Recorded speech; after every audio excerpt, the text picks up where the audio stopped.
लेकिन चिब्बर राजपूतों ने वो काम करके दिखाया जो आज मिसाल है।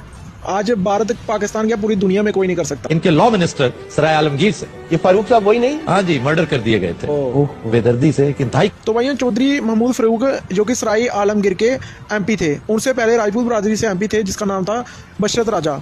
और 1986 में जब उन्होंने पहला इलेक्शन लड़ा चौधरी ने, तो वो राजा कामरान से हार चुके थे। तो वहीं उन्होंने क्या किया कि उन्होंने कहा कि मैं बरादरी सिस्टम जो है, जो बरादरी जागीरदारी सिस्टम जो राजपूतों में होता था, पहले क्या होता था कि राजपूतों का जब हुकूमत थी तो ये जो बिंबर रियासत थी, ये चिब्बल रियासत बहुत बड़ी रियासत थी पुराने टाइम से ही। जो जम्मू कश्मीर के अखनूर के साथ पीओके में बिंबर रियासत थी, इसका बॉर्डर पाकिस्तान पंजाब के गुजरात तक था, खाड़ियाँ और सराय आलमगीर तक था। तो जहाँ तक चिब्बर राजपूतों की बसावट थी, आज भी सराय आलमगीर और खाड़िया में चिब्बर राजपूत 50 गाँव में बसे हुए हैं।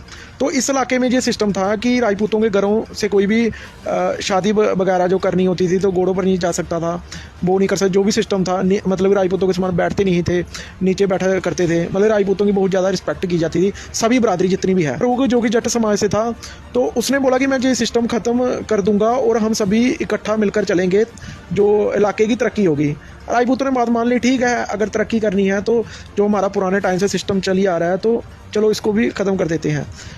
तो वहीं जैसे ही चौधरी साहब जीत गए इलेक्शन, राजपूतों ने वोट दे दिए, तो वहीं उसके बाद उसने एक बार राजपूतों के खिलाफ टिप्पणी कर दी। उसने कहा कि इतने सालों से राजपूत जैसे सबको नीचे बिठाते थे, अब हम उनको नीचे बिठाएंगे।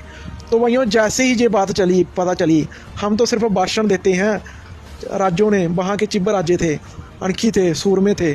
तो वहीं उसी वक्त 2002 में एक मंत्री था, इतना बड़ा मंत्री, वहाँ का एमपी था, उसको गोलियों से भून दिया, जिसमें 4 लोगों की मौत हो गई।